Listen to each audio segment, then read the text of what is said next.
નમસ્કાર સત્તાસના police station. હા madam, હું જામનગરથી અનિશ મેમણ અને કાંગરા બોલું. હા બોલો.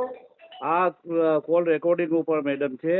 હું એના પહેલા બી કઈ વખત કોલ કરેલો છું. મારી જે આઈટી એક્ટની એફઆઈઆર ફાટેલી છે મેડમ સતલાસરા પોલીસમાં. બરાબર. તો હું રાહ જોઉં છું. મને એરેસ્ટ કરવા માટે ક્યારે આવશે?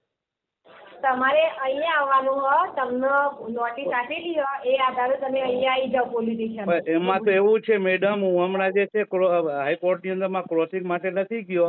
મને જેટલા બી આઈટી એક્ટની અંદરમાં પોલીસ વાળા રિશ્વતો લઈને ગાડી લઈને આવે છે, તો એમને બધાને સાહેબને કહો કે જે રિશ્વત લીધી છે એમાંથી એમ મારી વાત સાંભળો, પૂરી વાત તો સાંભળી લ્યો. જે એએસઆઈ છે કોઈ બી અહીંયા અમલદારોને એક તો ભણેલા પડેલાઓને મોકલજો, અને બીજું ઇનોવા ગાડી લઈને મોકલજો. કોઈ ગાડી લઈને મોકલવાના નહીં. તમને કહીએ છીએ, તમને નોટિસ આપેલી હોય. નોટિસો આપેલી છે, પણ તમારા એએસઆઈ એ જે રિશ્વતખોરી ખાધી છે. સાંભળો, તમને ત્યાં કોઈ ગાડી લઈને લેવા માટે નહીં આવે. તમારા પર ગુનો દાખલ થયેલો હોય અને તમે નોટિસની બજાવણી કરી હોય, તો એ આધારે તમારા પોલીસ સ્ટેશન રૂબરૂ અહીંયા આવવું પડશે.